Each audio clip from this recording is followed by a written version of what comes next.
제가 뭐라고 말씀드렸냐면 9월 22일부터 부산이 올랐다라고 말씀을 드렸거든요. 예. 그리고 동구 같은 경우에는 10월 20일부터 조금 오르긴 하는데 여기도 약간 내려가기 때문에 사실 이게 반등인지 아닌지 좀 애매해요. 근데 확실한 게 언제냐면은 12월 1일로 보는 거죠. 예. 여튼 이거하고 다르게 부산에서 이번에 해운대 남구 수영구 연제 동네 중에서 지수상으로 가장 반등이 빨랐던 데는 반갑습니다. 고대장입니다.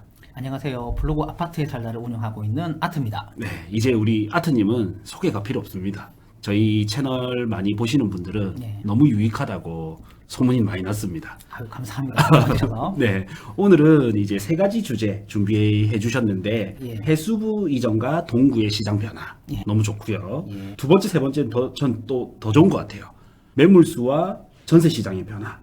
그 다음에 예. 부산 일대의 매매 거래량 분석. 예. 너무 재밌습니다. 매매 거래량은 1거래량입니다. 아, 일거래량. 그래서 아. 보통은 저희가 뭐 달, 연 단위로 보잖아요. 네. 그래서 아마 평소에 보지 못한 데이터들 아마 조금 보실 것 같고, 네. 여튼 뭐 또 나름의 색깔로 한번 부산 시장을 정리해 보도록 하겠습니다. 예, 그러면 보시죠. 첫 번째 주제부터 보겠습니다. 첫 번째 주제가 동구 시장에 대해서 이야기를 할 건데, 네. 저희가 호재 이런 거 이야기 나오면 시장의 변화가 있을까 없을까 이런 거 좀 궁금해 하거든요. 그렇죠. 그래서 뭐 다들 아시겠지만 동구에는 큰 호재가 하나 떨어졌습니다. 해수부가 들어오는 거죠. 네. 처음에는 여기가 처음에는 해수부가 어느 쪽으로 갈 것인가 사무실이 말이 많았지만 지금 동구로 일단 임시 사무실이 오픈이 됐고 네. 그 과정에서 아파트 시장에 좀 변화가 있는지 없는지 이런 걸 먼저 첫 번째 주제로 좀 가져와 봤습니다. 네. 그래서 설명을 지금도 좀 드릴게요. 예. 지금 보시면 여기 그래프가 두 개가 있거든요. 네. 위에 하나 있고 아래 있습니다. 그래서 위에 거는 뭐냐면 KB부동산 주간 시계열 매매 가격 지수입니다. 매주 발표가 되죠. 네. KB부동산 쪽에서 그 부산 평균값이 여기 검은색 점선이랑 세모 표시로 이렇게 돼 있어요. 예. 그래서 보시면 부산이 KB부동산 매매 지수를 기준했을 때 네. 작년 9월 22일부터 그 이후부터 살금살금 가격이 조금씩 올라오고 있습니다. 그래서 현장에서는 우리가 더 많이 오른 걸로 지금 느끼고 있잖아요. 예. 그래서 뭐 전체적으로 이건 통계값이니까 뭐 아파트가 오른 아파트 많겠지만 여전히 좀 지지부진한 아파트가 있거든요. 네. 그래서 통계값은 이 정도로 나오고 어쨌든 현장에서는 저희가 주로 좋은 시장 먼저 보다 보니까 현장에서는 더 많이 오른 모습 느낄 수 있고 어쨌든 검은색을 놓고 보시면 부산의 평균값입니다. 그다음에 우리가 관심 있는 동구는 파란색 색깔로 이렇게 따로 표시했어요. 그래서 동구도 내려오다가 네. 어느 순간부터 살금 올라가는 모습을 보이는데 네. 과연 이 해수부 이전이 동구의 시장에 언제부터 영향을 미쳤을까 이런 건 보는 거예요. 네. 그래서 제가 국회에서 언급되는 시기부터 해서 간략하게 그 시기를 정리를 했습니다. 6월 달에 국회에서 처음에 언급이 됐더라고요. 그렇죠. 예, 해수부 이전하는 거에 대해서. 그리고 나서 7월쯤에 임시청사가 동구 쪽으로 결정이 됐습니다. 네. 그럼 이때쯤이면 또 아파트 시장이 좀 움직이지 않을까? 뭐 우리 그런 생각을 해볼 수 있는데 지금 매매 가격 지수를 놓고 보시면 이때도 좀 변화는 없는 것 같아요. 예. 그 다음에 8월 달에 이제 이사비 가결이 되고요. 네. 이 이후부터 움직이 있긴 한데 사실 이 동구 시장이 조금 움직이기 시작한 건 언제부터냐면은 그림에서 보시면 아시겠지만 2025년 12월 두 번째 주 조사부터 약간씩 올라가기 시작해요. 그럼 이때 우리가 어떤 일이 있었냐 보면 이사를 시작한다는 이야기들이 막 나오기 시작했습니다. 네. 그래서 부산 방송 많이 보신 분 아시겠지만 이사 관련해서 KNN도 방송을 하고 또 MBC 쪽도 이사 관련된 이야기를 많이 했었거든요. 그럼 이제 사람들이 조금은 정말 오네 이런 느낌을 받을 수 있는 시기라고 보시면 될 것 같은데 어쨌든 매매 가격 지수를 놓고 보면 이사 시기를 중심으로 해가지고 이때부터 이렇게 조금씩 오르는 모습을 보여주고 있어요. 네. 근데 우리가 여기서 한번 좀 생각해 볼 거 어떤 거냐면 이제 이런 거죠. 부산이 9월 22일부터 오른다 그랬었거든요. 네. 그럼 여기에 지금 뒤따라 오르는 게 정말 해수부 이전 때문에 오르는 것인지 아니면 그냥 부산 시장이 오르니까 상급지 오르고 중하급지가 따라오는 것인지 그 부분 사실 조금 애매하거든요. 예, 그렇죠. 그래서 그런 부분도 우리가 조금 더 자세히 보면서 정말 해수부 이전이 시장에 영향을 미쳤는지 안 미쳤는지 이런 걸 한번 정리해 보려고 합니다. 요거도 볼 수가 있네요. 추정이죠. 아. 사실 뭐 저희가 이 가격 오른 건들에 대해서 사실 KB부동산도 그렇고 한국부동산도 그렇고 그 자료 조사하는 방식은 조금은 애매하게 숨겨놓는 게 있거든요. 예. 그래서 우리가 명확히 알 수는 없습니다. 그냥 대충의 추정 이렇지 않을까 또 이런 이야기 하면 또 재밌잖아요. 네. 그래서 한번 알아보겠다는 겁니다. 그래서 다음 자료를 제가 좀 볼게요. 예. 다음 자료를 보시면 그래프가 좀 많습니다. 최대한 간단하게 그린다고 보기 좋게 그린다고 그랬는데 좀 난잡한데 한번 설명을 잘 따라보세요. 네. 여기 검은색은 아까 우리 부산 전체 평균이라고 말씀을 드렸습니다. 제가 네. 파란색은 동구라고 말씀드렸죠. 그 다음에 이런 표시 없이 그냥 실선으로 그어진 거 있죠. 색깔로 네. 빨간색, 노란색 이런 식으로 이런 구역들이 어디냐면은 동래구, 남구, 수영구, 연제구, 해운대구입니다. 네. 그러니까 소위 말하는 부산에서 시장 주도하는 지역들. 예. 해수 그래서- 동남연. 예, 맞습니다. 그럼 여기 지역들 매매 가격 지수가 어떻게 흘렀는지 부산이 16개 구군이 있거든요. 예. 근데 중구는 아파트가 너무 작기 때문에 사실 그 통계 자료의 의미가 저는 별로 없다고 생각을 해요. 그렇죠. 예. 아파트 실제로 별로 없고. 그럼 중구 빼버리면 15개인데 15개 너무 많잖아요. 예. 그래서 메인 시장하고 동구 시장하고 한번 비교해 보겠다는 거예요. 어떤 변화가 있었는지. 예.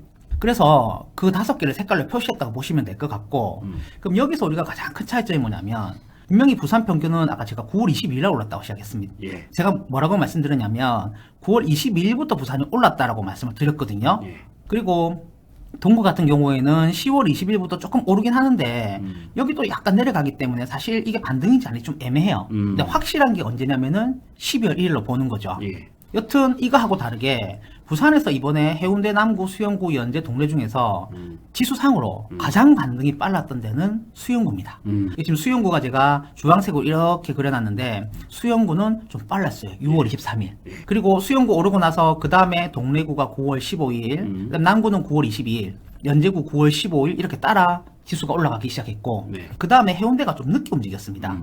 사실 해운대 시장은 좋은 시장은 정말 좋은 시장인데 네. 이게 또 조금 그 안 좋은 시장들이 좀 많이 분포 있거든요. 해운대도. 네. 그러다 보니까 아무래도 평균값을 좀 많이 깎아먹은 것 같아요. 그렇죠. 구축 아파트들하고 뭐 반여 반송 이런 데가 맞습니다. 많이 그 일부 깎아먹죠. 지역들 조금 높은 지역에 있는 아파트들은 여전히 시장이 좀 안 좋거든요. 네. 그래서 그런 아파트들에서 평균이 좀 매몰됐다 보시면 될 것 같고 실제 해운대 대장 아파트들은 이 시기보다는 더 빨리 움직였다 보셔야 됩니다. 네. 저희는 어쨌든 통계값만 보니까 그렇게 몇 개를 볼 수 있다라는 거예요. 근데 이 그래프에서 우리가 생각해 볼 수 있는 건 뭐냐면 앞서 말씀드렸던 시기 있죠, 시기. 예. 이 시기가 확실히 이 메인 지역이 먼저 오르고 동구가 조금 천천히 올랐다, 늦게 올랐다, 네. 뭐 이런 것도 확인할 수 있는데 또 뭘 알 수 있냐면 상승률입니다. 지금 오른쪽에 보시면 제가 숫자를 적어놨는데 이거는 무슨 의미냐면 저점을 기준으로 했을 때 얼마나 올렸나는 거예요. 그럼 부산 같은 경우에는 저점이 제가 9월 1이라 그랬거든요. 네. 그럼 이때를 기준으로 했을 때 지금까지 얼마 올렸냐면은 평균이 0.42% 정도 올랐다고 보면 됩니다. 네. 근데 이거는 지수입니다. 네. 지수는 실제 가격 상승률하고 똑같다고 보시면 안 되고 실제로 여기 많이 오른 아파트들은 이 수치보다 훨씬 더 많이 올랐겠죠. 그렇죠. 여튼 부산의 평균은 0.41이 나옵니다. 동네를 보시면요. 최저점 기준으로 놓고 봤을 때 2% 정도 지수가 올랐어요. 네. 확실히 상위권 많이 오르죠. 네. 그다음에 남구, 그다음에 수영구, 연제구, 해운대구 이렇게 보시면 다들 1% 이상 이렇게 올랐거든요. 예. 근데 지금 동구 같은 경우는 몇 프로 올리냐면은 최저점을 기준으로 했을 때 0.74% 올랐어요. 그럼 확실히 우리가 메인 지역보다는 조금 덜 오른 모습 보이죠. 네. 그래서 동구 쪽에 해수부 이전으로 인해서 시장이 움직였다고는 하지만 과연 해수부의 힘이 컸는가? 아니면 부산이 보통 회복 시장일 때는 이런 지역들이 먼저 오르거든요. 예. 그럼 이런 메인 지역들이 더 컸는가? 이런 거 한번 보시면 좋을 것 같아요. 네. 그래서 사실 여기 올라가는 게 순수하게 해수부 이전 때문에 올랐다기보다는 부산 시장이 조금 풀리면서 편승했을 가능성도 저희는 조금 봅니다. 네. 그래서 우리가 호재 관련해서 이 호재가 있으면 여기를 사야 되는 게 좋지 않느냐 이런 뭐 질문이 많죠. 상당히 많이 들어오거든요. 네. 근데 이런 데이터를 보면 어떤 느낌이 있냐면 과연 그런 호재를 따라가는 게 맞는지 아니면 시장의 전반적인 흐름을 따라가는 게 맞는지 예. 나중에 결론은 되겠지만 네. 그런 걸 조금 생각해 보셨으면 좋겠어서 이 자료를 만들어 왔어요. 아. 하지만 동구에 분명히 또 나름의 에너지는 있더라고요. 예. 해수부 호재에 대해 네. 그 이야기를 조금 드릴 건데 제가 여기 북진 금정 해놨는데 북구는 좀 그렇죠. 놔두고 진구 금정구로 데이터까지 가져오진 않았어요. 예. 왜냐하면 이것까지 그림 너무 그래프가 복잡해서 결론만 말씀드리면 네. 그럼 진구하고 금정구는 보통 우리가 동구보다 상급지로 봅니까? 하급지로 봅니까? 조금 위로 보죠. 그죠? 예. 근데 실제로 결과를 놓고 보시면요. 동구가 진구나 금정구보다 더 올랐습니다. 맞아요. 그럼 분명히 이게 더 오른 것도 나름의 의미가 있다라는 거거든요. 그래서 사실 동구가 이 상승 시장의 상승 지역에 편승은 한 거는 맞지만 분명히 해수부 이전의 효과를 조금은 저는 봤다고 봐요. 네. 봤다고 보는 거 근거는 뭐냐면 진구하고 금정구보다 가격 상승률이 더 높기 때문에 네. 예, 이렇게 좀 추정을 할 수 있고 실제로 12월 1일부터 이 이후에 가격 상승폭은 좀 상당히 괜찮습니다. 네. 그림에서 보시면 기울기가 메인 지역하고 좀 비슷한 느낌이 있거든요. 그렇네요. 그래서 그래프를 하나 좀 따로 더 정리를 했습니다. 지금은 기준을 뭐로 할 거냐면 12월 1일 있죠. 동구가 상승한 시기, 네. 상승이 뚜렷하게 나오는 시기, 이 시기 이후부터 상승률을 놓고 보면 오른쪽에 보면 동래가 0.63, 0.41 뭐 이렇게 적혀 있거든요. 예. 근데 동구가 0.67이에요. 해운대보다도 많이 올랐어요. 그렇나. 그래서 분명히 해수부 이전을 하면서 아마 사람들이 오고 가면서 이사하는 모습도 봤을 거고 또 언론에서 워낙 많은 이야기를 하니까 아 사람들이 정말 내려오네 이런 생각을 했을 것 같아요. 예. 그 다음에 12월 말에 또 개소식도 했고 그런 모습들을 보면서 최근에 뉴스 보니까 상가도 좀 많이 활성화됐다는 기사들이 나오더라고요. 예. 그런 모습들을 보면서 사람들의 심리가 좀 움직였고 그래서 동구의 가격 상승폭이 상당히 큰 모습을 만들어낸 게 아닌가 저희는 이렇게 추정을 해보는 거죠. 예. 근데 이제 유의해야 될 건 뭐냐면 좀 추세는 봐야 됩니다. 네. 이게 단기적으로 잠시 올랐다고 해서 이게 큰 동기가 있는 것인지 전체 가격 상승에 아니면 일시적인 거는 좀 보면 좋을 것 같고 근데 이런 자료들을 조금 정리해 봄으로 인해서 우리가 부산시장 알아갈 때 도움이 되니까 조금 보셨으면 좋겠어요. 네. 계속할까요? 예. 그래서 좀 재밌는데요. 네. 그래서 이제 다른 이야기로 저희가 지금 동구시장 이야기하고 있는데 네. 사실 우리가 해수동 남구 이쪽 뭐 연제구 이야기 할 일 많지 동구시장 이야기 할 일 잘 없거든요. 그렇죠. 근데 뭐 맨날 그 이야기만 하면 재미없으니까 네. 오늘 동구시장을 조금 같이 보려고 동구 자료를 더 만들어 봤습니다. 어쨌든 이 지역도 실거주로 또 거주 원하시는 분들 계실 수도 있으니까 그렇죠. 시장이 어떻게 움직였는지 또 주요 아파트들은 가격이 어느 정도 되고 얼마나 움직였는지 이런 거 한번 볼게요. 먼저 지도를 좀 보겠습니다. 네. 맞습니다. 지도를 보시면 여기 부산이 행정구역이 이렇게 돼 있죠. 예. 근데 동구가 사실 동쪽에 있지 않다는 건 다 알고 있죠. 네. 그 중앙쯤에 있는 여기가 동구입니다. 그래서 여기를 확대를 하고요. 대신에 법정 경기를 없애서 한번 보겠습니다. 우리가 동구하게 되면 여기 좌천 쪽도 조금 보기는 봅니다. 네. 보는데 아무래도 여기 북한하고 가까운 데는 이 동네거든요. 네. 그럼 이 동네 하면 아파트 한 3개 정도 딱 떠오르잖아요. 네. 여기 보면 이편한 세상, 그 다음에 초랑 베스티움, 그 다음에 범양 레오스. 근데 이 아파트들이 얼마나 정도 가격을 하고 최근에 시세가 어떻게 흘렀는지 이런 거 한번 보려고요. 예. 근데 여기 지역을 놓고 보시면 여기가 일부 상업지가 겹쳐져 있어요. 그렇죠. 여기 상업지역이거든요. 네. 그래서 이편한 세상은 상업지 올라가 있고 실제로 용적률도 보시면 좀 높습니다. 그 다음에 범양 레오스 같은 경우에도 전형적인 주상복합의 형태를 띠고 있죠. 네. 동구조가. 그래서 여기도 용적률이 높고 반면에 여기 베스티온 같은 경우에는 3중 일반이에요. 예. 용적률이 270 정도 전후로 제가 하는 걸로 기억을 하는데 일반적인 아파트죠. 네. 그래서 보면 공간을 놓고 보면 조금 특징이 달라요. 그리고 지하철역이 여기 있다 보니까 이게 제가 임장 갔던 기억을 되살려 보면 계속 완만한 경사가 좀 이어졌던 걸로 제가 기억을 하거든요. 맞습니다. 네. 예, 그래서 경사도 약간 있고 네. 여기 보시면 초등학교가 있거든요. 그래서 이 세 개 아파트가 여기에 가까우냐, 조금 더 많이 올라가야 되느냐, 또 상업지에 지은 아파트냐, 또 초등학교는 어디랑 가깝냐 이런 거에 따라서 사실 많이 고민을 하실 수 있는 아파트예요. 여기 실거주를 한다 그러면 세 개 중에 어디를 하는 게 낫지? 그래서 얘 시세들이 어떻게 돼 있는지 이런 것들도 저희가 한번 살펴보도록 하겠습니다. 네.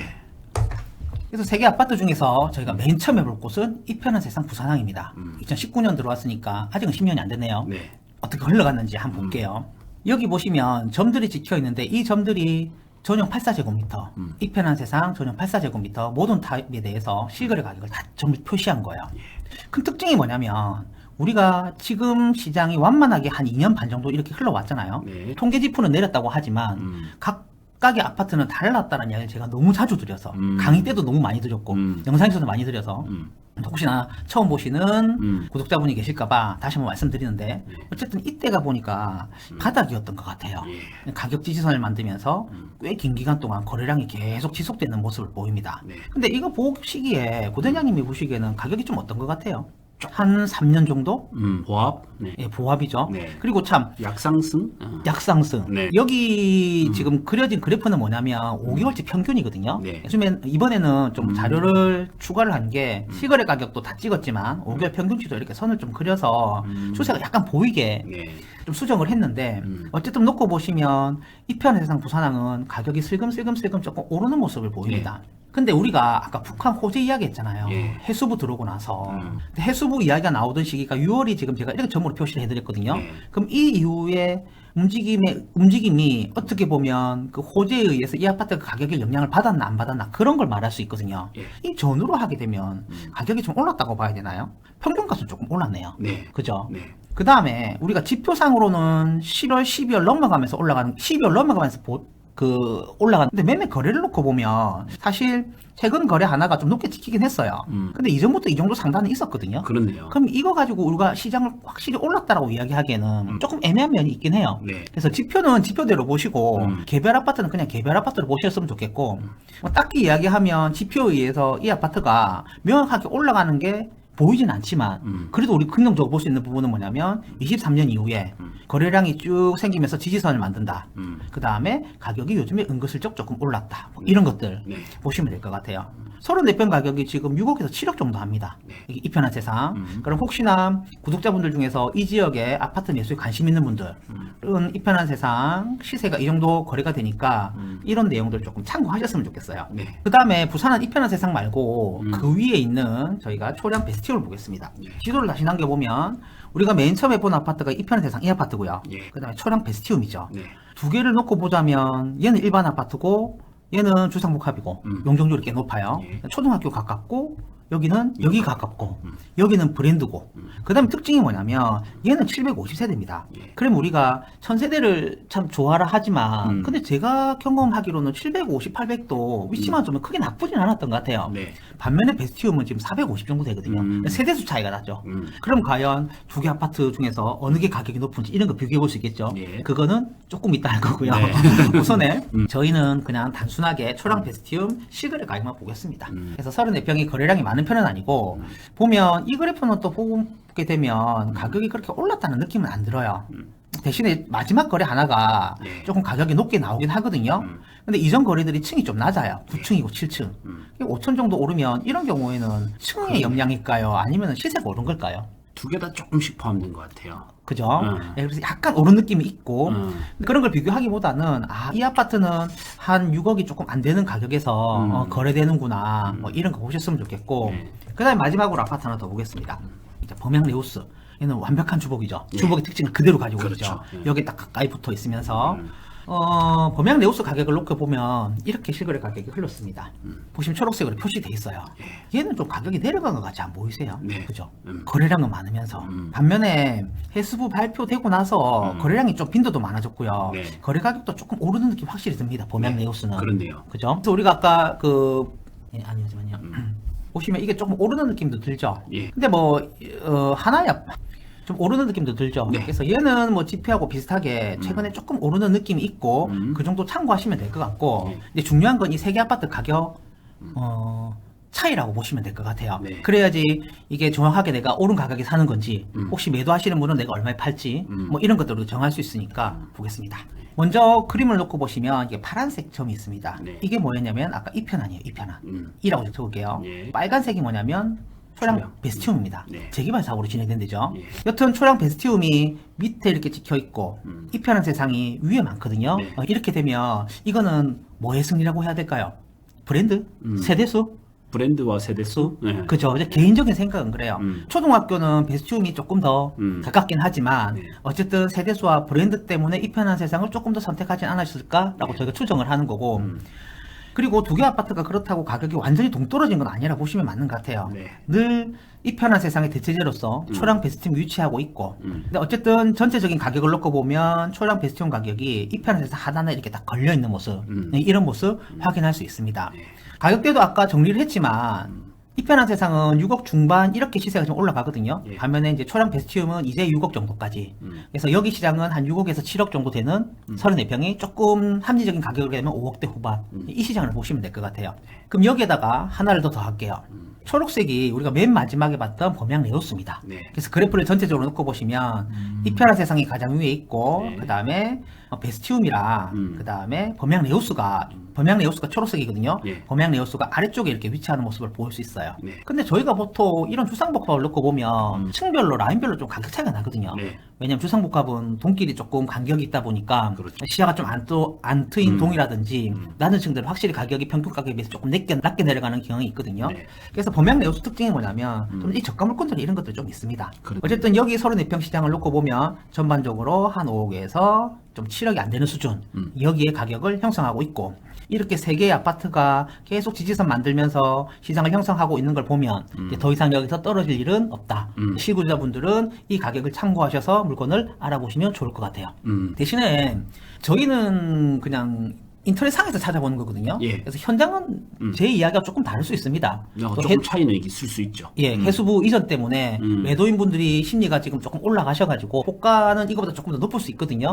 그래서 이제 가시기 전에 이런 데이터 정도만 참고하시면 될 것 같고 그 다음에 저희가 동구하게 되면 또 신축 아파트 하나가 최근에 실거래가 슬글슬글 뜨기 시작한 아파트가 있죠. 다시 한번 보게 되면 여기가 초량동 쪽이고 우리가 또 좀 관심 많이 가지는 쪽이 이쪽입니다. 예. 그리고 여기 보시면 두산 하버시티가 이제 2년차 거래가 막 나오기 시작하거든요. 네. 그 다음에 블랑서밋 74도 있고 그러다 보니까 이 시장에 좀 관심을 가질 수 있어서 제가 이것까지 하나 더 그려왔어요. 뭘 그렸냐면 지금 자료에서 앞서 봤던 세 개의 아파트의 흔적이 남아 있고요. 예. 검은색으로 표시된 점들이 있죠. 네. 이 거래들이 두산 하버시티 실거래 가격 34평을 다 찍은 겁니다. 두산 하버시티 가격은 놓고 보면 확실히 이편의 세상보다는 위에 위치한 모습들이 보이죠. 네. 그래서 물론 이런 가격대에 약간 겹치긴 하는데 신축 아파트로서 아무래도 가격대가 조금 더 위에 올라 있는 모습 보이고는 있어요. 예. 근데 여기서 뭐 거래 한 건 정도 저희가 찍었다 하면 좀 8억은 붙이는가 싶겠지만 세 건 정도 또 찍혔다 하면 인정해야 되나 우리 이런 생각 하거든요. 그래서 전체적인 가격을 놓고 보시면 어쨌든 한 7억에서 8억 정도 주로 부르시는 것 같고 이제 저층들이 조금 7억, 6억대 후반 예. 물건들이 조금 있었던 것 같아요. 그래서 여기서 또 말씀드리고 싶은 건 뭐냐면 대부분의 신축 아파트들이 가격이 처음 형성할 때, 자리 잡을 때, 인근에 있는 좀 연계된 아파트들하고 좀 연관이 됩니다. 네. 물론, 이제 이 지역이랑 물리적으로 거리는 좀 있어요. 네. 1km 이상. 그럼에도 불구하고 주거지로서 사람들이 선택할 때 비교를 하다 보니까 네. 이 위에 좀 가격이 얹히는 이런 모습들을 많이 찾아볼 수 있거든요. 그래서 동구 같은 경우에는 한 이 정도 거래대를 형성하고 있는 시장이다. 이렇게 보시면 될 것 같아요. 네. 여기 보면 이제 신축 에너지를 요 동네 에너지를 좀 하버시티가 좀 가져간 느낌도 있네요. 예, 그렇게 보셔도 될 것 같아요. 네. 보통 신축이 위에 얹으면서 기존 구축들이 약간 이제 가격을 올라갈 때 신축의 대체제에 의해서 조금 어려운 부분들이 있기도 하거든요. 예. 물론 얘네들이 잘 끌어줄 수도 있습니다. 네. 잘 끌어주면 같이 딸려 올라가기도 하고요. 그렇죠. 예, 말씀하신 그런 부분이 있죠. 네. 그리고 이제 여기 하버시티가 또 8억대 거래가 나오다 보니까 예. 어떻게 보면 또 옆에 있는 남구의 레전드가 예. 또 8억대까지 가기도 하는 역할도 했고 이게 남구와 이 동구의 브릿지 역할을 좀 해준 역할도 있는 것 같아요. 제가 그 멘트를 할까 하다가 안 했거든요. 네. 대신에 이제 여기 사람이 시장을 오래 보다 보면 약간 비슷하게 네. 보는 부분이 있는 것 같아요. 그렇죠. 그럼 또 일부 구독자분들은 남구랑 엮으면 너무 오버하는 거 아니야 그런 이야기를 하실까봐 저는 말을 아껴뒀는데 네. 왜냐면 딱 중간입니다. 볼게요. 나온 김에 직선거리로 찍어보면 거리가 실제로 비슷해요. 이 동네랑 그렇죠. 이 동네랑 예. 여기가 보시면 저희가 어디서 보면 여기서 여기까지가 한 1.7km, 8km 이래 나오거든요. 예. 근데 여기서 레전드 있는 데 쪽으로 찍어보면 여기도 한 1.7, 8km 이래 나오거든요. 이렇게 네. 1.8km 조금 더 많네요. 그래서 사실 딱 중간에 있어요. 예. 그러니까 브릿지하는 시장이라고 그렇죠. 보시면 될 것 같고 어쨌든 시장이 보면 이렇게 서로 연계하면서 그럼요. 가격을 주고받으면서 올라가는 것 같아요. 네. 제가 사실은 이거를 이제 바닥인 거는 체크를 했거든요. 예. 근데 추천을 못 하겠는 거는 예.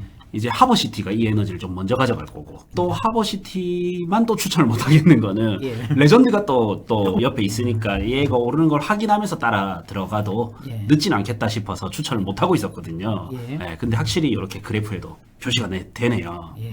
그래서 레전드는 저희가 조금 있다가 네. 두 번째 주제 이야기할 때 또 관심이 많은 아파트라서 많은 분들이 네. 이야기를 할 거고 그래서 정리를 조금 해보겠습니다. 네. 그래서 첫 번째 주제는 저희가 해수부 이전과 관련된 호재와 관련해서 동구 시장이 어떻게 움직이는지도 알아봤고 또 대상 아파트들은 어느 곳인가 몇 군데 좀 살펴봤다 보시면 될 것 같아요. 네. 그래서 여러분들이 시장을 보실 때 우리가 호재에 굉장히 많이 혹하는 경우가 많습니다. 맞습니다. 도시철도가 들어온다, 뭐가 들어온다. 근데 그것보다는 호재가 분명히 시기적으로 조금 더 플러스가 되는 건 맞는 것 같아요. 네. 상승장대 더 올리고 네. 하락장대 조금 방어를 맞아주고. 근데 전체적으로 봤을 때는 부산이라는 공간이 시장 흐름이 어떻게 움직이는지, 각 공간별로 어떻게 구성이 되어 있고, 또 이거 확장기 어떻게 전체적으로 움직이는지, 지금 확장기인지 아닌지 네. 이런 시장의 흐름을 보는 게 저는 개인적으로 조금 더 중요하다고 생각을 합니다. 맞습니다. 그래서 시장 흐름을 전체적으로 보시고 호재도 그냥 같이 참고 삼아 보시면 아마 시장을 예상하고 투자하시고 실고주집 찾으시는데 네. 또 도움을 받지 않을까 그런 생각이 드네요. 예, 저도 과거에 이제 이런 논제를 가지고 네. 투자에 있어서도 많이 적용을 했었었는데 2009년부터 한 13년까지가 서울이 하락장이었잖아요. 예. 그때 서울 지하철 7호선인가 9호선이 개통 연장된 곳들이 있거든요. 예. 황금 노선이잖아요. 예. 근데 가격이 빠졌어요. 여기 개통했는데도 가격이 빠졌거든요. 예. 그래서 역시 호재보다는 아파트 시장에서는 시장의 흐름이 예. 중요한 거를 확인할 수 있었고, 그리고 최근에도 보면 이제 22년 수도권 하락장이 있죠. 예. 그때 GTX 호재가 있는 곳들. 맞습니다. 아 시끄러웠죠. GTX 때문에. 예. 네. 그래서 GTX 호재가 워낙 강력한 호재다 보니까 시끄러웠는데 그 시장이 안 좋을 때는 같이 빠졌었어요. 그냥 시장이 좋아질 때 그게 양념이 되면서 좋아진 거지. 좀 더 좋아질 수 있는 네. 가능성이 있는 거죠. 예. 네, 그래서 정확히 요 부산과도 일치했었거든요. 그래서 앞으로 우리 구독자분들도 호재를 볼 때는 시장 흐름과 같이 봐야 되지, 양념으로 봐야 되지, 이걸 메인으로 맹신해서 가는 거는 좀 위험한 발상일 수 있다라는 결론에 도달합니다. 저희 두 번째 주제 이야기하겠습니다. 네. 두 번째 주제는 뭐냐면 저희가 물건수나 이런 거 가지고 시장의 어떤 흐름 좀 예상하잖아요. 예. 지금 분위기가 어떻다. 그 이야기를 조금 하면서 전세 시장 이야기를 좀 해보려고 하는데 저희가 최근에 제가 그 오프라인 강의 때 시장 전망 강의 때 네. 전세 시장에 대해서는 말씀을 안 드렸어요. 그냥 간단하게 전세 시장도 중요한 팩터인데 올해 주제는 아니니까 말씀을 설명을 거의 안 드렸고 다른 주제 가지고 시장을 전망을 했었는데 거기에 대한 내용을 조금 더 보충할 겸 해서 네. 강의 그때 들으신 분들한테 입장에서는 조금 더 보충되는 내용이 있으면 좋을 것 같아서 이 내용을 조금 만들어 왔습니다. 여튼 시작은 아실에서 공개하는 매매 물건수 전세를 희망하는 물건수 가지고 이야기를 시작할 겁니다. 네. 아실 자료를 먼저 한번 보시게 되면요. 예. 부산을 제가 미리 찾아놨는데 아마 이거는 워낙 유명한 부분이라서 다들 아실 것 같아요. 네. 근데 뭐 많은 분들이 이렇게 표를 보시는데 아실을 가지고 왔습니다. 네. 표를 보실 때 아시는 분은 다 아시죠? 이렇게 보면 어느 게 매매가 많은지 전세가 많은지 월세가 줄고 있는지 뭐 이런 거 안 보이잖아요. 그렇죠. 우리가 물량이지. 예, 그래서 보통 각각 보라 그러죠. 네. 그래서 각각 보라 그러면 이렇게 조금 더 명확하게 매매가 어떤지 나오는데 아실이 이 자료가 참 좋은데 네. 저도 많이 보고 데이터를 볼 때 좀 보는 편인데 네. 아쉬운 점이 뭐냐면 3년밖에 안 나와요. 예. 그러다 보니까 지금 26년 2월 그러다 보니 23년 2월 이후 것만 이렇게 나오거든요. 근데 이 데이터는 어떤 데이터냐면 이 데이터는 어떤 데이터냐면 제가 아실에서 2020년 초부터 이 데이터를 공개를 했거든요. 예. 그걸 제가 강의도 하고 자료좀 만들면서 계속 쌓아온 거예요. 그래서 지금 특징이 뭐냐면 앞서 말씀드렸던 아실 자료 같은 경우에는 이제 여기 이유만 우리가 볼 수 있는데 네. 이 과거를 우리가 지금 볼 수 없잖아요. 아실에서. 예. 그 과거입니다. 과거. 우리 한참 많이 오르던 시기 네. 또는 내리던 시기에 실제로 부산 물량이 얼마나 많았나 적었냐 뭐 이런 거예요. 그래서 21년 이때 우리가 미친 장이라고 했던 불장이라고 했던 이때 시기를 놓고 보면 부산 매물 건수가 한 3만 건까지 이래 줄었습니다. 네. 여튼 그런 과거도 알 수 있고 그 이후로 정말 많이 오른 것도 확인할 수 있죠. 예.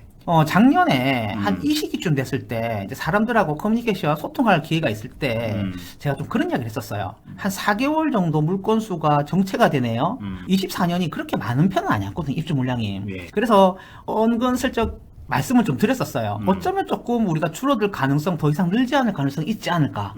근데 사람이 역시 예상을요 하다 보면 틀릴 때가 네. 왕왕 나옵니다. 네. 늘더라고요. 그렇죠. 왜냐면 물량이 좀 작고 앞으로도 작으니까 좀 괜찮지 않을까라고 했는데 생각 외로 물건수가 좀 늘었습니다. 네. 계엄령도 있었죠, 이때. 그리고 한 번 더 예상을 해보면 네. 이때는 한 4개월 정도 이렇게 정체가 돼 있었거든요. 네. 지금은 거의 한 12월, 12개월 정도 이렇게 정체가 돼 있어요. 네. 그 다음에 자세히 보시면 물건수가 살짝 줄어드는 모습 보이거든요. 그리고 이때 비해서 25년, 26년 이렇게 되면 예전에 많았던 물량에 대한 적체, 그 에너지가 많이 소진됐을 거란 말이에요. 예. 그래서 앞으로는 물건수가 조금 줄어들지 않을까? 뭐 이런 생각은 한번 해볼 수 있는 것 같아요. 네. 근데 기본적으로 봤을 때 우리가 과거 시장을 보면 이 정도 물량이었잖아요. 네. 근데 지금 이 정도 물량이잖아요. 그럼 줄어도 예, 물량은 많다. 네, 아직 그래서 많다. 확실히 매도 시장에서 매매 물건만 놓고 보면 매매 시장이 정말 풀리는 건가? 약간의 좀 그런 의구심을 가질 수 있는 데이터이긴 합니다. 예, 근데 시장의 반전은 매매 물량보다는 전월세 물량이 있는 것 같아요. 그렇죠. 이미 뭐 고대장님이 전월세 물량 많이 줄었다. 네. 너무 자주 많이 보여주셨을 것 같은데 네. 근데 제가 가져온 데이터에 뭐 참고할 부분은 뭐냐면 이제 과거 데이터가 나오는 거죠. 그러니까 2020년부터 위에 빨간색이 전세입니다. 그 다음에 밑에 주황색이 월세거든요. 그래서 전세 물량이랑 월세 물량이랑 이렇게 표시가 돼 있어요. 예. 지금 아실 자료를 보시면 아마 한 이 정도에서 끊길 거거든요. 예. 이 정도에서 끊길 건데 전세 물량이 가장 많을 때 18,000건을 넘어갔습니다. 근데 지금 전세 물량이 거의 4,000건대까지 내려왔거든요. 그래서 어마어마하게 많이 줄었어요. 예. 많이 줄었고 우리가 눈여겨봐야 될 건 뭐냐면 21년, 22년 장이 한참 좋을 때 물량, 전월세 물량이 이 정도였어요. 4,000에서 6,000. 네. 근데 지금 부산의 전세 월세가요. 두 개 다 4,000까지 내려왔습니다. 그러다 보니까 이게 전세 가격이 많이 오르는 모습을 보여주고 있거든요. 네. 그래서 매매 물건만 놓고 보면 시장이 좀 안 좋은 것 같지만 또 전월세 시장에 의해서 매매 시장이 좀 변할 거라는 가능성은 사실 저희 같은 경우는 작년부터 계속 이야기를 했거든요. 그렇죠. 전세 시장 보세요. 전세 시장을 보면 하나의 지표가 될 수 있습니다. 그런 부분들이 매매 시장하고는 다르게 이렇게 데이터로 나오고 있다는 거예요. 예. 지금 저희가 매매 물건수, 전월세 물건수 가지고 이야기를 하고 있는데 관련해서 거래량을 조금 한번 보겠습니다. 네. 지금 그래프를 놓고 보시면 부산입니다. 이거 거래량이에요. 거래량. 그래서 빨간색은 뭐냐면 전월세 거래량입니다. 그러니까 전세 월세 합한 거겠죠. 네. 파란색은 뭐냐면 매매 거래량입니다. 그래서 2014년부터 지금까지 쭉 데이터가 나와 있어요. 주로 보시면 매매 거래량이 전월세 거래량보다 많죠. 네. 그래서 서울을 제외하고 웬만한 도시들은 대부분의 경우에 매매 거래량이 전월세보다 더 많습니다. 네. 이게 정상적인 시장이라고 보시면 돼요. 근데 최근은 어떠냐면은 다들 아시겠지만 매매 거래량이 되게 작죠. 예. 반면에 전월세 거래량이요. 되게 많은 편이에요. 어쨌든 시장이 조금은 비정상적으로 흘러가고 있다고 보시면 될 것 같고 근데 여기서 제가 하나 말씀드리고 싶은 건 뭐냐면 이런 거예요. 시장에 가보시면요. 여기 중간에 계신 분들이 있어요. 네. 어떤 의미냐면 전세로 갈까 매매로 갈까 고민하시는 분들. 네. 근데 그런 분들이 주로 최근 한 3년 동안은 어디로 갔냐면 전세 시장으로 가셨다 보시면 돼요. 예. 우리가 부산의 아파트 평균 거래량이 한 3,700, 3,800 기간에 좀 다르긴 달라요. 거기서 뭐 작게 보면 3,500, 많이 보면 4,000도 보는데 그 정도 거래가 이렇게 4,000건 내외로 해서 되는 게 정상이란 말이에요. 예. 근데 여기는 매매가 그만큼 안 올랐잖아요. 이때 한참 적을 때 1,000몇 건. 그죠? 그 다음에 많이 올라봐야 2,000몇 건, 3,000건, 이 정도거든요. 그래서 4,000보다, 3,000 후반, 4,000보다 한참 모자랐단 말이에요. 예. 그럼 그 물건들이 거래량이 왜 줄었냐 보면, 결국 이 경기에서 고민하시는 분들이 전월세 시장으로 저희는 갔다라고 추정을 해요. 그렇죠. 왜냐면 시장이 너무 안 좋으니까. 가격이 계속 떨어지니까. 우리가 암만 실거주다 분들이라 그러더라도 가격이 떨어질 것 같은데 사는 거는 쉽지 않거든요. 그렇죠. 그런 경우에 특히 처음 매수할 때는 주로 전월세 시장으로 많이 넘어가시거든요. 네. 그러다 보니까 전월세 거래량이 굉장히 많고 그 다음에 매매 거래량은 반대로 작고 저희는 이렇게 봅니다. 이런 현상에 의해서 어떻게 됐냐면 매매 물건은 정리가 안 돼서 계속 늘어났고 반면에 매매를 하셔야 되는 분마저 전월세 시장으로 들어오니까 전월세 물량은 확 줄었다고 보시면 될 것 같아요. 예.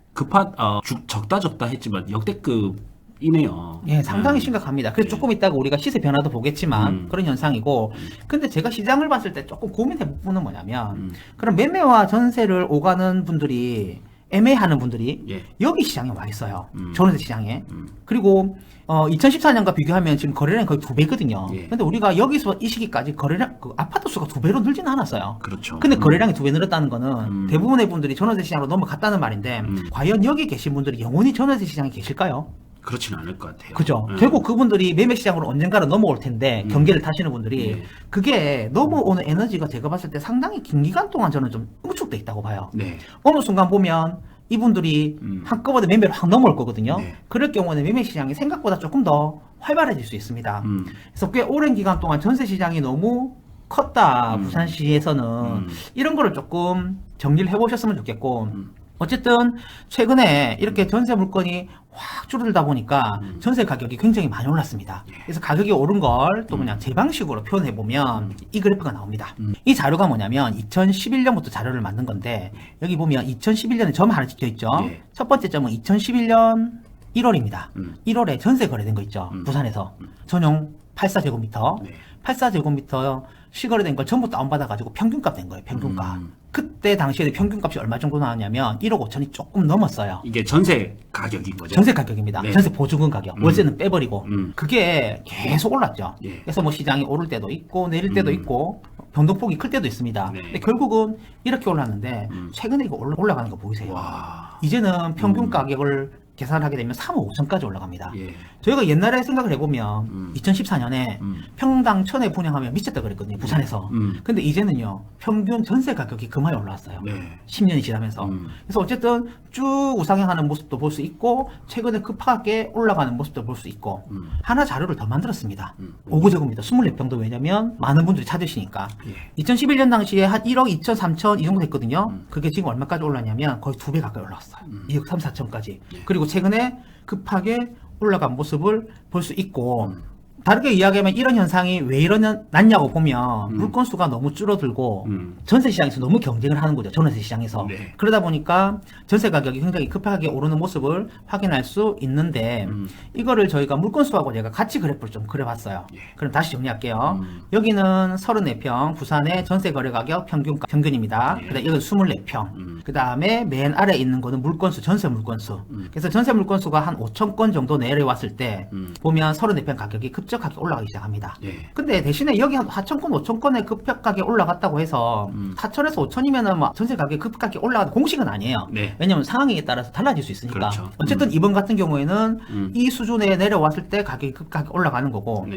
가격의 변화를 놓고 보면 24평보다는 34평이 좀 빨리 움직였던 것 같아요. 지금 가격을 놓고 보면. 네. 그래서 약간 유출을 해보면 34평이 먼저 움직이고 34평 가격이 부담이 되게 되면 결국은 또 24평을 생각해 볼 수 없거든요. 예. 그럼 24평으로 쏠리면서 24평도 조금 올랐나? 뭐 이런 상상을 한번 해봅니다. 음. 물론 이 전세 계약하신 분들한테 다 물어볼 수는 없으니까 타이밍상 놓고 보면 이번에는 34평이 조금 빨랐다라는 거고 어쨌든 물건수에 의해서 부산의 전세 시장이 굉장히 올라가는 모습들 저희가 확인할 수 있어요. 네. 근데 이 전세 가격이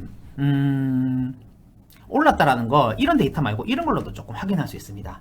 지금 이거는 뭐냐면요. 예. 최근 3년입니다. 그러면은 지금 26년이니까 네. 23년, 24년, 25년 3년 동안 전세 가격이 전용 84제곱미터 가격이 평균 가격이 얼마나 올랐는지 구군별로 따져본 거예요. 예. 그러니까 예를 들면 지금 여기서 한 3년 구간 있죠. 3년 구간. 네. 이 3년 구간 얼마나 올랐는지 평균이 아니라 구군별로 한번 해본 거예요. 네. 평균값을 해봤는데 어디가 많이 올랐냐면요. 역시 수영구.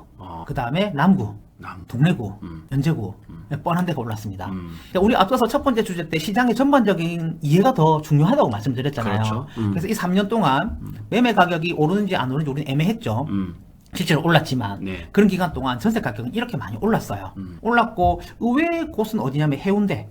해운대는 확실히 상위권 시장이랑 하위권 시장은 완전히 분리되는 것 같아요. 그렇죠. 근데 평균값만 놓고 보면 조금 낮은 편이고 낮은 편이 아니에요. 중간 정도 되는 편이고 의외의 또 다코스는 어디였냐면 동구입니다.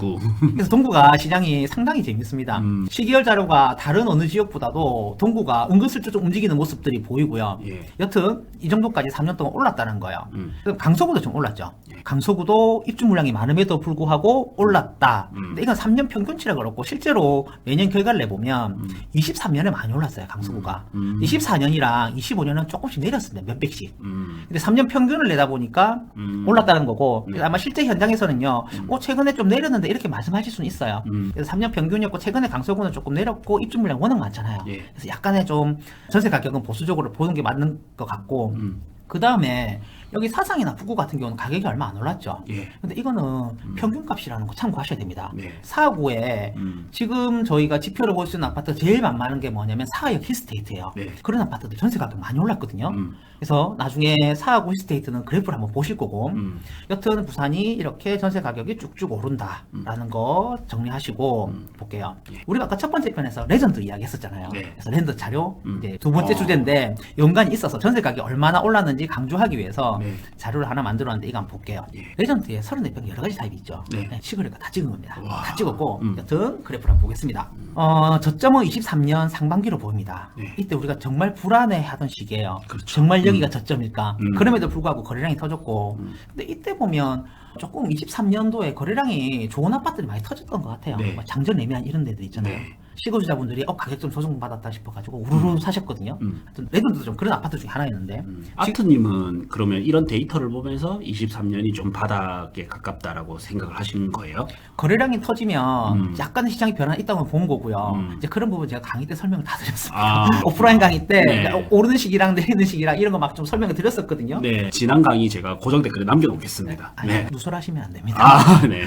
여튼 그다음에 이제 여기 지지선을 만들었던 이유는 다른 근거는 있어요. 그 네. 시장 전망 강의 때 제가 설명을 다 드렸고 네. 여튼 여기 보면 지지선을 만들고 이렇게 약간 올라가는 모습 보입니다. 제가 봤을 때는 좀 매도하시는 분들이 심리적으로 너무 무너져서 금매가 좀 나왔던 것 같고 예. 이때 사신 분들은 본인 실력이셨던 운이 좋으셨던 뭐 축하드리고 여튼 시장은 지금 이렇게 올랐어요. 예. 최근에 매매 거래를 보시면 거래량이 좀 더 많아지면서 쑥 올라가죠. 예. 아마 고대장님이 올해죠. 아니, 올해가 아니겠네. 작년부터 사라고 말씀을 드렸을 추천을 많이 했을 아파트 같은데 네. 확실히 오른 모습이 보이고 지금은 8억 이상의 거래들이 이렇게 보입니다. 네. 그리고 반복해서 말씀드리지만 이게 한두 건이 아니기 때문에 네. 저희는 이 정도면 가격을 인정하는 게 맞는 것 같아요. 그렇죠. DIL이 좀 끌어주는 것 같으세요? 어떤 것 같으세요? 아무래도 좀 끌어주는 역할도 있고 예. 또 그 앞단에 대연 혁신이 끌어주는 것도 있고. 그죠? 네. 그래서 시장이 이렇게 연동되면서 네. 이렇게 같이 움직이는 것들이 있는데 어쨌든 이런 거래를 통해서 우리가 확인할 수 있는 건 뭐냐면 가격이 한 1억, 2억? 보수적으로 보면 1억 5천. 좀 이거 극단적으로 이야기하면 한 2억 정도까지 가격이 오른 모습이 보이는 거고 밑에 파란색 점들이 전세 실거래 가격이거든요. 네. 근데 얘네들도 생각보다 많이 올랐습니다. 똑같은 시기에 거래가 많은데 이때가 저희가 평균적인 어떤 거래라고 봐요. 네. 어쨌든 이걸 놓고 보면 최근에 거래 가격이 한 거의 5억 선까지 올라왔습니다. 네. 그 다음에 제가 밑에 점선으로 표시한 부분 있죠. 이거 전부 다 계약갱신 청구권 쓴 건들입니다.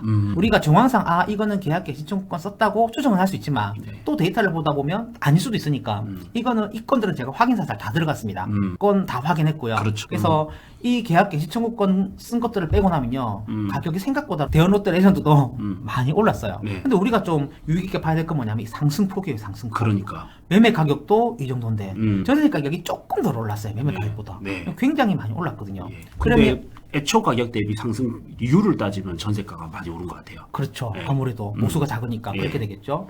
그래서 아마 여기에서 이 중간에서 고민을 하시다가 매매를 할까 전세를 할까 고민하셨던 분들 있다 하시면 이 경우에 전세를 하신 분들 입장에서는 상당히 지금 조금 큰 그죠 많지는 않을 그렇죠. 것 같은데 그럴 수도 있고 네. 그 다음에 우리가 조금 생각해 볼 건 뭐냐면 나중에 이제 이분들이 2년이 더 지나서 네. 지금이야 계약갱신 청구권을 쓴 분들은 어떻게든 지금 위기는 좀 모면하셨겠지만 과연 이게 내려올까 생각해 보면 그럴 것 같지는 않거든요. 네. 그럴 때는 상당한 준비가 필요하고 예를 들면 전세를 계속 사셔야 되는 상황이면 자금 마련 또는 매수 쪽도 고려하셔야 되는 그런 부분을 좀 생각해 보셨으면 좋겠고 네. 그 다음에 뭐 오늘 주제는 아닌데 여담삼아 이런 것도 한번 볼까요? 저희가 보통 전세 시장이 입주식이 되게 안 좋잖아요. 예. 그러니까 레전드가 있대 입주하던 시기입니다. 예. 전세 거래량 보이세요? 정말 많죠. 정말 많고 그 다음에 2년차 물량 보시죠. 또 많네. 그래서 전세 시장이 입주 시기에 2년차 물량 쏠리네 뭐 이런 것도 알 수 있어요. 네. 근데 4년차부터는 어때요? 이 좀 4년차 흩어지네요. 그죠. 예. 근데 이게 롯데 레전드만 그런 게 아니고 전반적으로 좀 이렇습니다. 그렇죠. 래서 입주 시기 2년차, 그냥 4년차 시장 되면 확실히 조금 쏠리지만 네. 그 이후로 보면 또 전세 시장이 그렇게 물량이 쏟아지지 않는 것 같아요. 네. 그런 모습도 보여서 뭐 부가적으로 조금 설명을 드리는 거고요. 네. 그 다음에 하나 우리가 조금 더 이야기해 볼 건 뭐냐면 지금 부산 오션시티가 입주를 하고 있습니다. 네. 그럼 여기가 영향을 받을까요, 안 받을까요? 우리가 이런 거 생각해 볼 수 있잖아요. 예. 부산 오션시티가 1월부터 입주죠, 올해. 네. 그러면 시장이 아마 11월, 12월도 조금 영향을 준다고 보거든요. 네. 근데 가격이 어때요? 최근에 한 두어 달이? 가격은 뭐 크게 더 올랐어요. 예. 그렇죠. 안 밀리죠. 네. 그러면서 두산 오션시티 요즘 전세 시장이 생각보다 가격이 안 떨어진다는 이야기를 소장님들이 하시거든요. 예. 그래서 이게 두산 오션시티 때문에 밀릴 법하지 않을까 하는 게 안 밀린다는 것도 보셨으면 좋겠고 오늘 조회해보니까 두산 오션시티 전세 물량이 한 500건 정도 올라갔더라고요, 아실이. 네. 근데 뭐 거기에는 생각외로 선택하지 못하는 물건들이 많을 거기 때문에 또 그 사실 숫자를 다 믿으시면 안 되고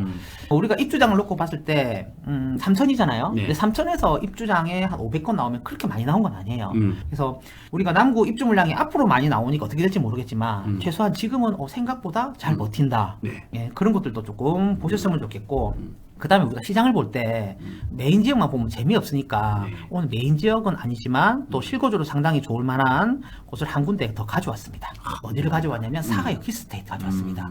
왜냐면 전세 시장만 조금 보려고. 네. 제 기억이 맞다면 사하역 힐스가 한 5억 전후에서 분양을 했어요. 그렇죠. 여기 분양을 했는데 뭐 확장비랑 그다음에 이자 더하면 5억. 이제 RR 같은 경우는 조금 넘어가고 중저층들은 아마 이거 조금 안 됐을 거거든요. 네. 제 기억에는 마피가 있었던 걸로 기억이 나요. 네. 그다음 좋은 동호수들은 피를 조금 받으시면서 입주장을 했던 걸로 기억이 나는데 어쨌든 시간이 지나서 가격이 조금은 올라왔습니다. 네. 근데 더 역동적으로 올라온 건 뭐냐면 전세시장이에요. 전세시장. 23년 입주할 때 4억 이스테이트가 2억 초중반 이래 내려갔었거든요. 네. 신축 아파트가 대단지가. 더군다나 브랜드에. 네. 그래 내려갔었거든요. 네. 워낙 장도 안 좋을 때 또 입주 시기였네요. 맞습니다. 그랬던 이 전세 가격이 슬금슬금 올라와가지고 2년차 물량 나올 때 조금 가격 조정 받죠. 네. 최근에 얘가 4억 중반을 거래를 되더라고요. 사실 조금 놀랐습니다. 예. 우리 부산 핵심 지역도 3억 중후반, 4억 중반, 뭐 더 좋은 지역은 더 많이 더 올라가지만 네. 근데 여기가 4억 중반까지 전세 가격이 한다고 되게 좀 많이 놀랐고 한편으로 놓고 보면 이제 이런 거죠. 지금 이 가격에 놓고 봤을 때 실거주로 하시는 분들이 여기서 애매하게 고민하시는 분들 계실 수 있거든요. 네. 전세를 살까 매매를 살까. 근데 지금 갭 차이를 놓고 보면요. 전세가율이 굉장히 많이 붙었어요. 예. 전세가 많이 올라감으로 인해서.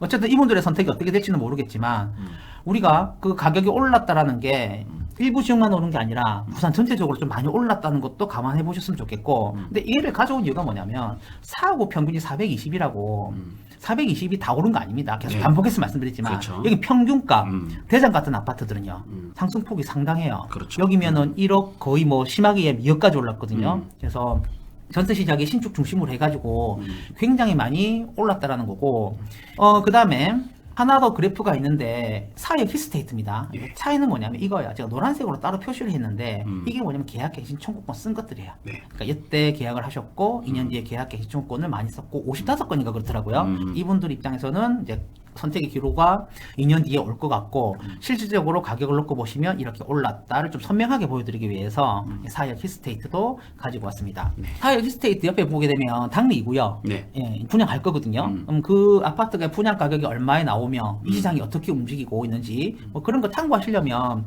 4역 히스테이트 보시면 될 것 같고 네. 또 개정 5구역도 이 단지도 크고 하다 보니까 정말 그 지역에 계신 분들 관심 많이 가지시거든요. 네. 그럼 이제 그런 분들 관심 있는 분들은 4역 히스테이트 시세도 계속 좀 추종을 하시면서 가격에 대한 평가를 좀 하셨으면 좋겠습니다. 두 번째 주제 끝났습니다. 네. 전세 가격 제가 이 데이터 보면서 정말 흥미로웠던 게 아파트 시장은 이제 변동폭이 좀 낮잖아요. 주식이나 코인 대비 상승을 오랫동안 다지고 상승기가 오면 오랫동안 상승이 있고 예. 또 하락장이 오면 좀 긴 시간이 하락하고 예. 이게 저는 이제 건축에 대한 시간이 걸리니까 입주 물량 때문일 거라고 당연히 생각을 했거든요. 건축 예. 공사 기간이 필요하기 때문에. 맞습니다. 예. 근데 또 하나 저는 또 느낀 게 뭐냐면 이제 전세 기간 또 엄청 큰 역할을 하는 것 같아요. 예. 저희 상담에 이런 게 있어요. 예를 들어서 지금 26년 촬영 일자가 2월인데 26년 8월에 전세 만기인 분이 있단 말이에요. 예. 그러면 그분은 그냥 지금 사고 싶지만 마음은 예. 그냥 26년 8월을 몇 달을 기다려서 살 수밖에 없을 거 아니에요.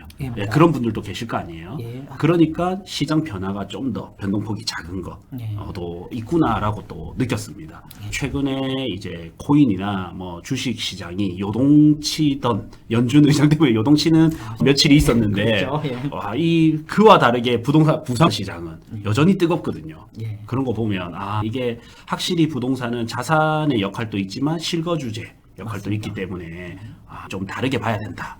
더 한번 느껴졌습니다. 예. 세 번째 주제입니다. 세 번째 주제는 매매 거래량을 저희가 좀 자세히 볼 건데 최근에 매매 거래량이 좀 늘고 있잖아요. 예. 그래서 1월 같은 경우는 어떻게 될지 뭐 또 그거와 관련해서 몇 개 데이터를 가지고 이런저런 재밌는 이야기를 할 텐데 지금 보시는 자료는요. 일별 거래량입니다. 네. 2022년부터 지금까지 잠시만요. 2, 3, 4, 5 2022년부터 지금까지 4년이 조금 넘는 시간 일별 거래량이에요. 네. 다르게 이야기하면 여기 선들이 400 몇 개가 다 찍혀있다는 이야기예요. 네. 아니죠. 4년에 365일이니까 1300개 이상 이 선이 다 찍혀 있다는 이야기입니다. 그래서 일변 데이터인데 그냥 이런저런 별로 알아봐야 도움은 안 되지만 흥미를 가질 수 있는 이야기 몇 개 해보면 여기 피크가 보이죠. 피크. 네. 이 피크가 무슨 요일이냐면요. 전부 토요일입니다. 아, 그 말은 사람들이 계약서를 언제 많이 쓴다? 토요일. 토요일 날 많이 쓴다. 그 다음에 여기 보면 쭉쭉쭉 빠지는 것들 하나 보이죠? 예. 이게 선이 원이 많다 보니까 표시가 되는 데도 있고 안 되는 데 있는데 주로 이렇게 쭉쭉 빠지는 거는 일요일입니다. 간혹 월요일. 그래서 우리가 주로 거래 계약서를 많이 쓰고 계약을 잘 안 하는 날이 언젠가 뭐 생각해보면 또 상식적인 이야기죠. 네. 토요일은 또 직장인 다니시는 분들 많이 알아보니까 그런 것도 볼 수 있고 그래서 여기 뭉텅이 빠지는 데 있죠. 네. 여기는 전부 다 명절입니다. 추석이랑 설 때 이때는 계약을 할 수 없으니까 어쨌든 뭐 그런 거 재미삼아 보면 될 것 같은데 말씀드리고 싶은 거는 좀 이런 부분이에요. 우리가 22년 시장 안 좋았잖아요. 네. 특히 A 지금 표시된 이 구간 일별 거래량이요 부산에 하루에 50건도 안 되는 이런 기간이 있었습니다. 그리고 뭐 평균 잡으면 50하고 30일이면 한 달 거래는 1,500 나오거든요. 예. 이때 1,400대 막 나오면서 역대 최저 찍었었거든요. 네. 어쨌든 그렇고 그 다음에 23년 돼서 분위기가 조금 풀렸잖아요. 거래 조금 늘었잖아요. 그때가 이제 100건이 좀 안 되는 수준으로 유지가 됐었어요. 그리고 시장이 약간의 조금 온기를 탈까 말까 하는데 왜냐면 이때 그 특례보금자리 네. 그 상품이 서울 쪽에서 먼저 히트를 치고 부산 쪽으로 잘 내려오려고 그랬거든요. 그렇죠. 예. 근데 이게 대출이 너무 많이 나오니까 정부에서 확 닫아버렸거든요. 네. 조금 까다롭게 하면서 네. 그래서 거래량 쭉 빠지는 거 이런 것도 보이고 그 다음에 재작년 같은 경우에 이제 재작년이네요. 24년 같은 경우에도 이렇게 어느 정도까지 유지되는 모습도 보여요. 근데 최근에 놓고 보시면 잘 올라왔죠. 예. 우리가 11월 거래량 많았거든요. 이런 모습들이 그대로 보이는데 일별 거래량에서도 보이는데 우리가 궁금한 건 뭐냐면 지금 여기 1월달 될 겁니다. 26년 1월. 예. 매매 거래하고 나면 실거래 신고일이 30일이네죠. 예. 다르게 이야기하면 여기 좀 늘어날 수 있어요. 네. 근데 우리가 일별 거래량을 봤을 때 이게 좀 빠지니까 과연 신고가 늦어서 거래량이 적은 건지 아니면 진짜 분위기가 조금 밀리는 건지 이런 거 한번 제가 보고 싶어서 자료를 만들어 왔습니다. 그래서 이거와 관련해서 또 소소한 이야기들 한번 이어가 볼게요. 네. 여기 일별 거래량은 그대로 있고요. 그 다음에 이제 저희가 궁금한 건 뭐냐면 26년 1월에 여기 살짝 이래 빠지거든요. 예. 이게 정말 빠질까? 실거래 신고가 한 달이니까 30일이니까 예. 정말 이게 이만큼 늘어날까? 이런 이야기를 할 건데 그걸 추정하기 위해서 우리가 이 자료를 두 개를 볼게요. 이거는 KB 부동산에서 매주 주간 시결에 나오는 겁니다. 네. 거기 보시면 매수 우위라는 게 있고요. 예. 매매 거래라는 게 있어요. 그래서 매수 우위는 매도인이 많은지 매수인이 많은지 소장님한테 물어보는 겁니다. 네. 분위기 좋으면 시장이 올라가는 상황이면 매도인이 적겠죠. 네. 또는 뭐 그런 식으로. 반면에 매매 거래 같은 경우는 소장님한테 물어봐요. 매매 거래 맞냐 작냐. 어쨌든 이거 지표 실제 매매 거래 지표를 가지고 저희가 스토리를 조금 이야기해 볼게요. 20년 금리 때문에 또는 너무 높은 가격 때문에 사람들이 부담을 느껴서 거래량이 적었습니다. 네. 그럼 이 지표하고 마찬가지로 이 거래량하고 마찬가지로 매매 거래 지수 있죠. 예. 이것도 숫자는 낮아요. 근데 실제 거래량과 매매 거래 지표하고 차이는 뭐냐면 매매 거래는 그주 구주에 대한 설문조사를 바로바로 해서 올라오는 거거든요. 예. 근데 실제 거래량은 우리가 지금도 이것 때문에 이야기하지만 이게 뭐 1주 뒤에 올라올지 2주 뒤에 올라올지 3주 뒤에 올라올지 몰라요. 네. 그래서 정확한 건 실거래량이 한 달이 꽉 채고 나면은 정해지기 때문에 그걸 보면 되지만 저같이 성격 급한 사람들은요. 이 심리 설문조사를 먼저 봐요. 네. 예를 들면 이거는 매매 거래가 이 정도에 나왔다 그러면 이때 분위기를 소장님들을 통해서 바로 할 수 있는데 실제 이때 거래했던 거래 분위기는 실거래가는 이때 들어오거든요. 그렇죠. 그래서 조금 다르게 이야기하면 매매 거래가 실제 거래량보다 조금 선행해서 우리가 예상할 수 있는 자료라 보시면 돼요. 네. 조금 내용이 네. 말이 빠르서 어려울 수 있는데 반복해서 이 부분 조금 보시고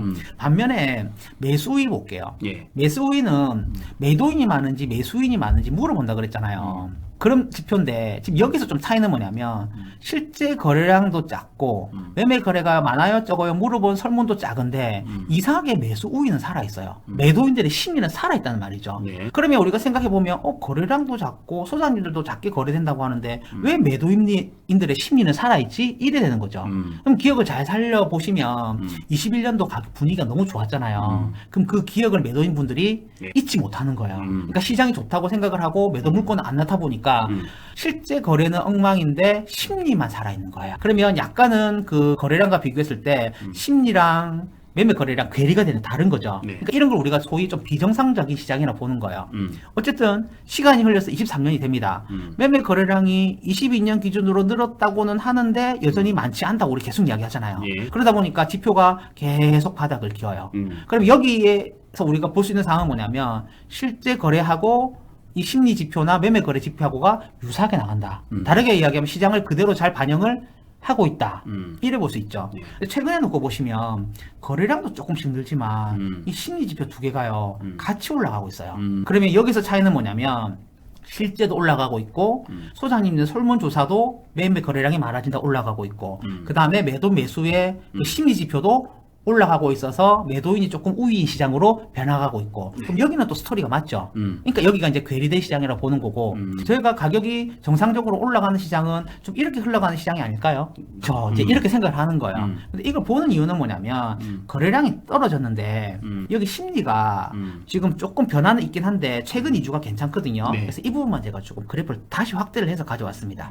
여기 보시면 이제 이 선들이 좀 널널해졌죠. 그래프를 확대를 하니까 우리가 1월 들어와서 12월부터 조금 사실 내려가는 경향이 있었어요. 네. 그래서 거래량은 단기 아마 고점은 11월일 것 같아요. 네. 12월이 11월보다 조금 작거든요. 네. 이제 문제는 여기서 늘어날까 말까인데 거래량이 줄어들면서 심리가 약간 밀리는 느낌이 있었거든요. 네. 근데 최근 두 번의 조사 결과가 좀 높게 나왔어요.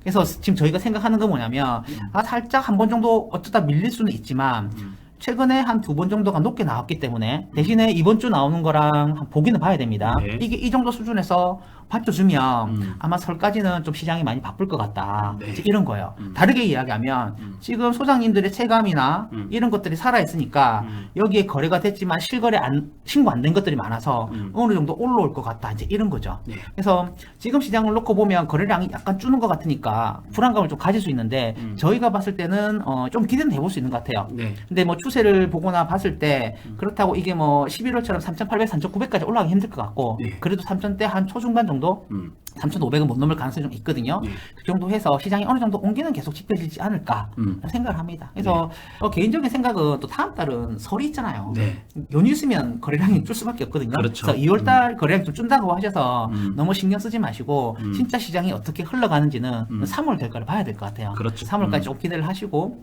보시면 좋을 것 같고 그 다음에 저희가 일별 거래량 관련해가지고 제가 자료를 하나 더 만들어 왔습니다. 네. 제가 강의에서 말씀드렸는데 영상에서 말씀드렸는지 모르겠는데 이런 말씀을 드렸어요.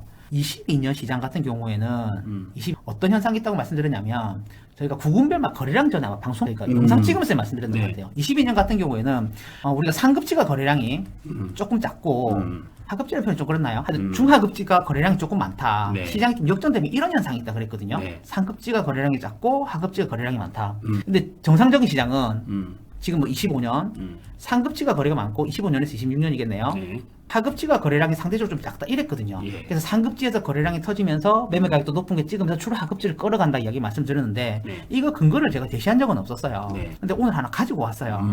헛소리하는 거 아니라고 보여드리려고. 그래서 한번 볼게요. 네. 그걸 일별 데이터로 보겠습니다. 지금 이 자료인데 여기 보면 빨간색과 파란선이 있거든요. 네. 제목 그대로 가시면 돼요. 연재구가 빨간색으로 돼 있죠. 네. 그래서 연재구 일별 거래량은 빨간색 선입니다. 2022년부터 지금까지 그러니까 파란색 선들 잠깐 보시죠. 예. 그거는 사상구 일별 거래량입니다. 두 개를 가져온 이유는 뭐냐면 어쨌든 약간의 급지 차이는 저희가 있다고 객관적으로 설명을 다들 인정을 하시니까 가져온 거고 그 다음 인구수가 한 6만 내외로 해서 좀 비슷해요 규모가. 그러다 보니까 아무래도 우리가 비교하기 좋아서 두 군데를 가져왔고 보시면 여기는 빨간색이 피크가 많이 보이세요. 파란색이 올라온 게 많이 보이죠. 그죠? 22년이 우리가 이제 하락하는 시기잖아요. 예. 빨간색 연재구 같은 경우에는 가격이 높으니까 현실적인 부담이었던 어떤 이유에서건 거래량이 조금은 붙이는 거고 반면에 사상구 같은 경우는요 거래량이 상대적으로 많은 거예요. 그렇죠. 근데 이게 정상적인 시장이 어쨌든 23년부터 저희가 됐다고 보거든요. 물론 이제 거래량이 전반적으로 나갔지만 여기 보면 빨간색 비율들이 조금씩 많아집니다. 네. 네. 그리고 최근에 한번 기억해 볼까요? 11월, 12월. 파란색 여기 살 보이세요?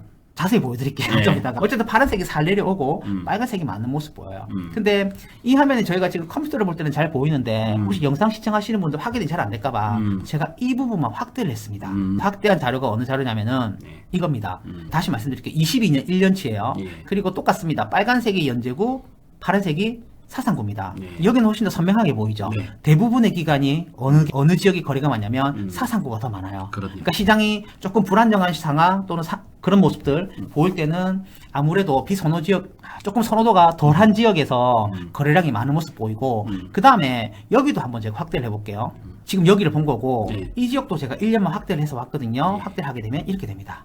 보시면 빨간색이 전반적으로 많거든요. 네. 이런 데 보시면 그죠? 그래서 사상구보다는 연재구 쪽에서 거래량이 훨씬 더 많으면서 정상적인 시장으로 흘러가고 있다. 이런 거 보시면 될 것 같고, 그 다음에 뭐, 이런 거 한번 볼까요? 이런 피크들. 이게 떠 있죠. 네. 이런 건 주로 어떤 거냐면 저희가 간혹 데이터를 조회하다 보면 한 70건씩 80건씩 뜨는 날이 있어요. 네. 주로 통고래입니다. 네. 16평에서 한 20평 정도 되는 거 있죠. 건물 하나. 네. 아마 법인간이든지 그렇게 막 한꺼번에 확 뜨는 경우 있거든요. 그래서 이런 것들은 그런 피크라고 보셔야 되고 실제로 의미가 없죠. 저희가 네. 부동산 시장을 해석할 때 그래서 신경 쓰지 않으셔도 되고 어쨌든 전체적으로 놓고 보면 확실히 시장이 좀 뒤집힐 때는 반대 현상이 나타나고 최근 같은 경우는 정상적으로 흘러가고 있다. 네. 그래서 이런 데이터를 근거로 해서 그때 말씀을 드렸고 오늘 데이터를 한번 가져와 봤어요. 네. 저희가 사상구 아파트도 마지막으로 하나 더 볼게요. 예. 지금까지 우리가 남구 수요 아파트 하나 봤고, 그죠? 레전드. 그 다음에 저기 동구도 봤고, 예. 그 다음에 사구도 봤거든요. 네. 그럼 사상구도 한번 보는 게 좋을 것 같아서, 여기 사상구 이야기 나왔으니까, 사상구 데이터도 시장이 어떻게 흘러가는지 대장 아파트 하나 보겠습니다. 사실 사상구 대장 아파트는 주례로 떼고 봐야 됩니까? 아니면 사상중 S클래스라고 봐야 됩니까? 입지는 롯데로 봐야 되고. 예, 근데 가격은 그렇죠. 예, 조금 중국 높죠. S클래스. 네. 예, 그래서 중 S 클래스를 가져올라 그러다가 거기가 지금 전세 데이터가 국토부에 들어가 보시면 약간 조금 이상한 게 있어요. 그러면 그래프를 그리다 보니까 좀 이상해가지고 제가 주례 롯데를 가져왔고 혹시나 이 구독자분들께서 사상구 지역 아파트를 공부하고 싶다 하시면 뭐 주례롯데도 보셔야 되겠지만 일단 대장 아파트는 사상 중 S클래스도 꼭 보셔야 됩니다. 네. 여튼 주례롯데 갖고 한번 이야기 해볼게요. 네. 가격이 어때요? 올라가는 것 같으세요? 안 올라가는 것 같으세요? 멈춰 있고 점 개수가 조금 밀도가 높아지고 있네요. 그죠. 거래량만 조금 늘고 있죠. 네. 우리가 앞서서 동구 지역에 막 3개도 봤는데 어떤 아파트는 사실 올라갔었거든요. 네. 그 다음에 남구 쪽 아파트도 올라갔거든요. 예. 그래서 지역별로 약간 차이가 난다. 뭐 이런 비교도 해보시면 좋을 것 같고. 네, 저는 방송 꺼지면 한번 보려고요. 예. 이제 갭이 좀 붙네요. 예. 그죠. 예. 그래서 뭐 갭도 보셔야 되고. 그 다음에 근데 반면에 전세 가격은 어때요? 쭉 올라가죠. 예. 그 다음에 이것도 계약갱신 청구권 한 거 제가 노란색으로 구분을 해드렸거든요. 그래서 전세 가격이 확 올라가는 모습 볼 수 있고. 그래서 이거는 뭐 좀 뜬금없는, 그러니까 세 번째 이야기만 들으시는 분들은 뜬금없는 이야기일 수 있는데 저희가 1편, 2편에서 여러 아파트들의 시세 흐름을 정리를 했거든요. 예. 근데 소부산에 있는 아파트들도 우리가 한 번씩 보는 게 좋을 것 같아서 데이터를 가져왔고 어쨌든 매매 가격은 조금 앞에 봤던 자료들과 비교하시면 약간은 차이가 있다. 조금 아쉬운 부분이 있다. 반면에 전세 가격은 또 만만치 않게 올라간다. 그리고 조금 전에 고 대장님 이야기하셨지만 전세 가격이랑 매매 가격이랑 많이 붙었다라는 네. 거고 이제 이 사이에서 자금력이 이 정도 되시는 분들 입장에서는 이제 고민이 되는 거죠. 그렇죠. 건설을 할 건지 아니면 차라리 대출 조금 더 내서 매매로 매매로 갈 가실 건지. 건지. 실질적으로 저희가 매매 가격하고 전세 가격이 이렇게 붙으면 이제 이렇게 많이 시장은 올라간다고 보거든요. 예. 그래서 올라가실 분들이 아까 처음 역사에서 말씀드렸던 경기에서 애매하게 계시는 분들 많이 올라갈 거로 보이고 그럴 경우에는 매매 시장도 조금 더 좋게 흘러가지 않을까 네. 그렇게 예상을 합니다. 예, 이 초기 증상이 거래량이 좀 늘어나는 건데 요 지금 점이 좀 늘어났잖아요. 예, 맞습니다. 네, 매매에 이제 초기 증상은 보이고 예. 그 밑에 하방을 받쳐주는 전세는 올라가고 있고 예. 집중해볼 필요가 있어서 빨리 저는 마치면 한번 보겠습니다. 그렇습니다. 네. 중요한 내용은 A급지, B급지, C급지, D급지 나누는 겁니다. 네. 보통 우리가 이거 나눌 때 가격이나 또는 보통 가격으로 나누죠. 그렇죠. 예, 네. 보통 저희가 A급지, B급지, C급지, D급지 나눌 때 좀 가격이 중심이 되는 경우도 많거든요. 근데 물론 이제 가격도 참고는 하지만 그것보다는 조금 더 섬세하고 정밀한 데이터 가지고 급지를 구분해 드릴 겁니다.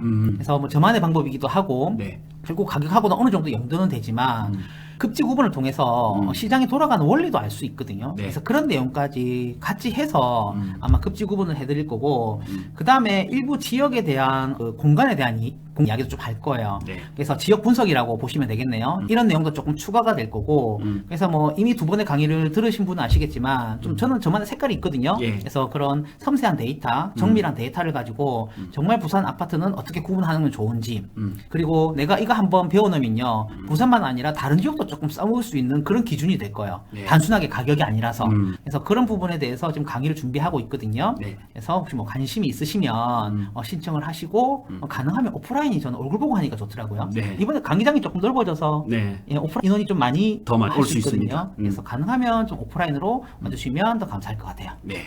지난번 강의는 이제 시장 전망이라서 어떻게 해야 되는지, 예. 사야 되는지, 팔아야 되는지 였다면 이번에는 어디를 가야 되는지 맞습니다. 라고 보시면 됩니다. 아, 예. 자, 우리 신규 강의는 고정 댓글 확인해 주시면 링크 남겨놓겠습니다.